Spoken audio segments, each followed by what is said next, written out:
Saudara-saudara kaum muslimin rahimakumullah. Yang ketiga, musuh iblis ghaniyun mutawadhi. Orang kaya yang rendah hati. Orang kaya yang tidak sombong. Kaya apa saja. Baik kaya oleh karena ilmu. Orang yang kaya karena ilmu disebut orang alim. Baik kaya karena materi. Orang kaya karena materi dinamakan hartawan. Baik kaya karena kedudukan. Orang yang kaya karena kedudukan dinamakan pejabat. Orang kaya yang rendah hati itu musuh iblis. Beruntung dia menjadi musuh iblis. Iblis tidak senang ada orang kaya tidak sombong. Tapi iblis paling senang kalau ada orang kaya sombong. Lebih senang lagi iblis kalau ada orang miskin sombong. Masya Allah. Orang kaya sombong, walaupun iblis senang, orang masih bilang pantas saja dia sombong, kaya apaan aja punya. Udah miskin sombong, kira-kira yang disombongin apaan? Dalam segala bentuknya sombong ini Allah tidak senang. Tapi iblis senang. Kenapa? Karena sponsor sombong iblis. Kan yang pertama kali sombong iblis toh. Ketika disuruh sujud kepada Nabi Adam, dia nggak mau. Ini kesombongan pertama yang terjadi dalam sejarah. Ketika ditanya, kenapa kau tidak mau sujud iblis? Ah, saya kan dibikin dari api, Adam dari tanah. I am the best. Saya lebih hebat daripada iblis, daripada Adam. Adam baru kemarin dibikin, saya sudah lama. Kata Allah, kamu sombong iblis, ini surga bukan tempat orang sombong. Keluar! Terusir dia dari surga. Jadi, kesombongan pertama adalah kesombongan yang dilakukan oleh iblis. Dan dia tanamkan itu kepada kita, supaya jadi orang sombong. Karena itu, sombong ilmu, Allah nggak senang, tapi iblis senang. Mentang-mentang ada ilmunya. Nih, satu-satunya ustadz di sini ya. Semua mesti ngaji sama gue. Kalau nggak ngaji sama gue, Islamnya kurang tapi bener. Sombong karena ilmu.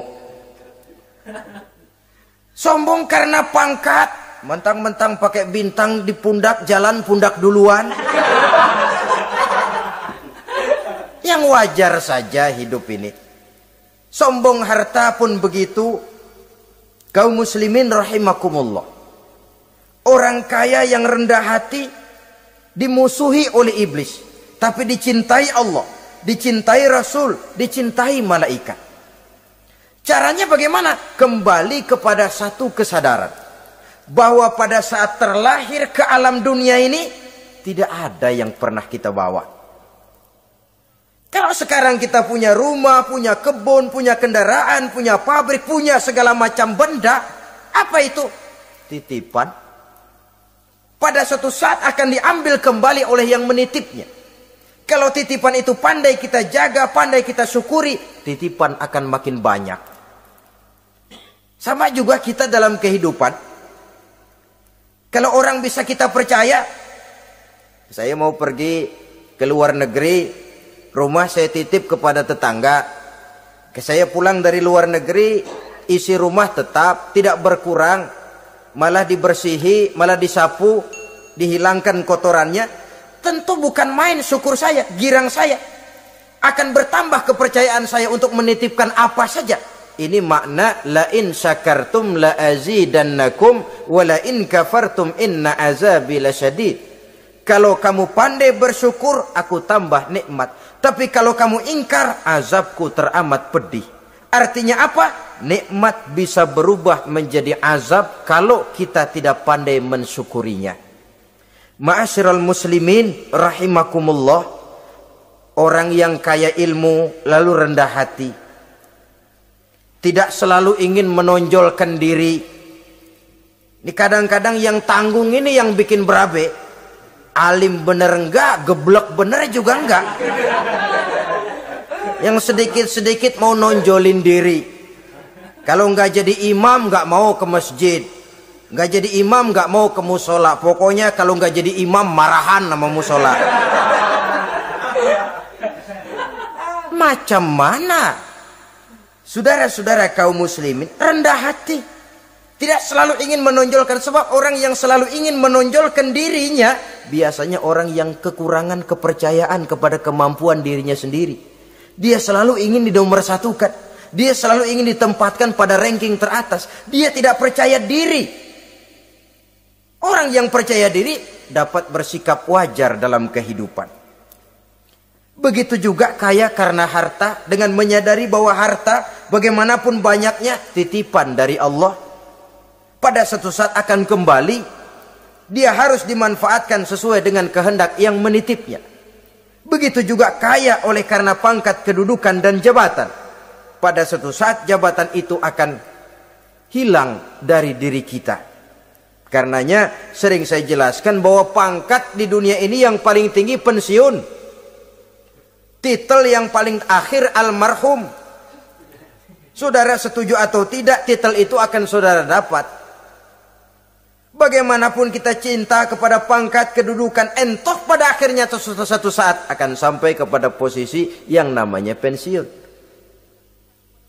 Kalau sadarlah kita kepada pemikiran ke arah sana, maka untuk mencapai kekayaan, baik kekayaan harta, kekayaan kedudukan, tidak lalu menghalalkan segala cara untuk mencapai tujuan.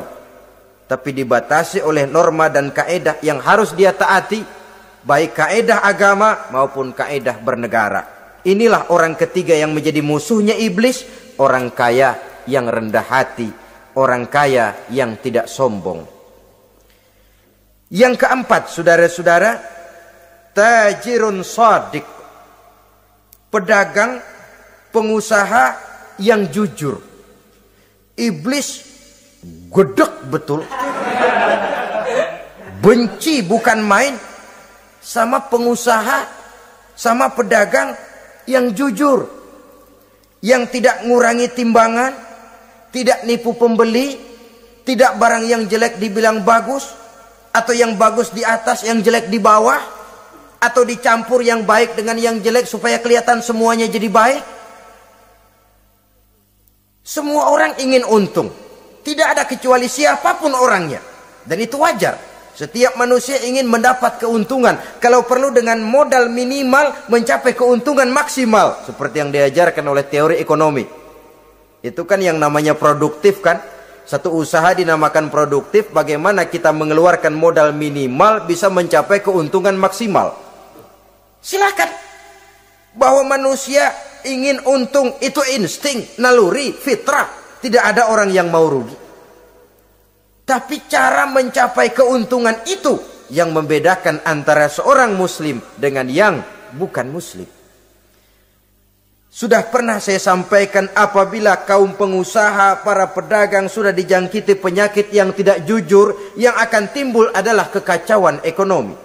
Kekacauan ekonomi bisa menimbulkan revolusi sosial, dan revolusi sosial merupakan kiamat satu generasi. Semua kericuhan hampir bermuara dari perut, dan itu ekonomi. Orang nodong perut, orang korupsi perut. Ya walaupun korupsi kalau sudah kelas kakap tidak lagi sekedar urusan perut. Ya perut apa yang diurusin kalau korupsinya miliaran itu? Perut jin barangkali. Saudara-saudara kaum muslimin rahimakumullah. Oleh karena itu, pedagang yang jujur, pengusaha yang jujur, ini merupakan musuh iblis. Iblis tidak senang kalau ada pengusaha yang jujur. Iblis tidak senang kalau ada pedagang yang jujur. Tapi iblis akan tepuk tangan kalau pedagang sudah selingkuh, kalau pengusaha sudah nipu. Ada orang bilang, sekarang mah kalau jujur-jujur bener nggak makan apa-apa dong kita. Sebab katanya jangan lagi nyari yang halal, sekarang ini yang haram aja seret. Rupanya sering masang undian nggak pernah kena. Lalu bilang jangan yang halal, yang haram aja nggak kena-kena katanya. Sebenarnya bukan itu masalahnya, saudara-saudara. Bukan itu masalahnya. Masalahnya ialah bahwa kejujuran membawa keberkahan. Ini kalau kita berpikir dengan kacamata agama. Keberkahan merupakan sumber ketenangan. Dan ketenangan ini tidak bisa dibeli dengan materi yang bagaimanapun banyaknya. Walaupun kita punya percetakan duit, ketenangan itu nggak bisa dibeli. Jangankan cuma punya duit banyak, percetakan duit saudara punya, mau membeli ketenangan yang berasal dari keberkahan, sulit. Jadi kejujuran membawa keberkahan, keberkahan membawa ketenangan. Jangan macam dulu tukang sol sepatu. Ditanya oleh temannya, "Bang, ngesol satu hari dapat berapa?" 200 rupiah. Sembayang enggak? Enggak. Islam? Islam, kalau Islam mah. Kata temannya, "Sembayang dah, kali aja besok dapat rezeki lebih banyak." Yang benar, iya. Sebab kalau orang sholat itu Allah dekat, nanti rezekinya ditambah. Beneran? Bener. Subuh sembayang dia. Habis sembayang sarapan, berangkat ke tempat dia ngesol, mangkal. Dari pagi sampai jam 11 belum ada juga yang ngesol. Mulai bimbang hatinya. Katanya kalau sembayang rezeki tambah. Tadi sembayang subuh sampai gini hari belum ada yang ngesol. Cobaan kali, sabar. Datang sholat zohor. Habis zohor nunggu lagi, belum juga ada yang datang ngesol. Udah mau pulang hampir maghrib, baru datang satu orang, dan ini sendal jepit putus.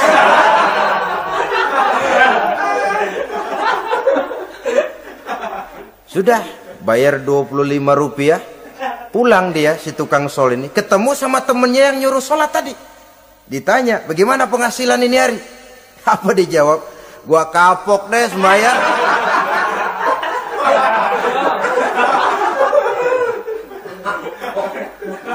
Kemarin nggak sembahyang dapat 200, sekarang begitu sembahyang jigo.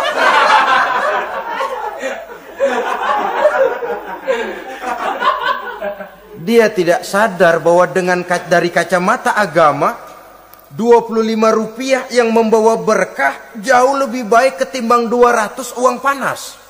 Dari kacamata agama, 25 rupiah yang membawa berkah lebih baik daripada 200 rupiah tapi panas. Sebab panas menjauhkan kita dari ketenangan. Itulah sebabnya, maka pedagang yang jujur, pengusaha yang jujur menjadi musuh setan dan beruntung. Sekarang jadi pengusaha jujur-jujur nggak dapat proyek, Pak. Kalau nggak bisa semir semur. Padahal agama sudah menjelaskan ar-rashi wal murtashi finnar. Orang yang nyogok dan orang yang disogok, dua-duanya neraka. Kenapa? Join termasuk ta'awanu 'alal ismi wal udwan. Bertolong-tolongan dalam berbuat dosa dan kesalahan. Kalau hadiah, lain hadiah. Kalau sedekah, lain sedekah. Tapi yang namanya semir, suap, ar-rashi wal murtashi finnar. Saudara-saudara kaum muslimin rahimakumullah. Jadi pedagang yang jujur, pengusaha yang jujur merupakan salah satu roda perekonomian. Kegoncangan ekonomi akan menimbulkan dampak sosial yang sangat luas dan kompleks. Yang pada giliran puncaknya, dampak paling negatifnya, dia sanggup menggerakkan terjadinya revolusi sosial. Bukankah sebagian besar gerak hidup manusia dimotivasi oleh keinginan untuk mempertahankan kelangsungan hidup? Dan kelangsungan hidup artinya mulut. Mulut itu artinya perut, dan itu artinya makan. Setelah itu mungkin baru pangan, baru sandang, baru dia berpikir pakaian dan sebagainya. Jadi karena dia merupakan penggerak roda ekonomi, pedagang yang jujur, pengusaha yang jujur mutlak diperlukan dalam kehidupan ini. Sebab sekali lagi, kejujuran akan membawa keberkahan, keberkahan memberikan ketenangan dalam kehidupan. Oleh karenanya kita umat Islam, biarin duit kita banyak, asal berkah. Itu tentu idealnya. Ketimbang dikit tidak berkah, lebih baik ia banyak, ia berkah.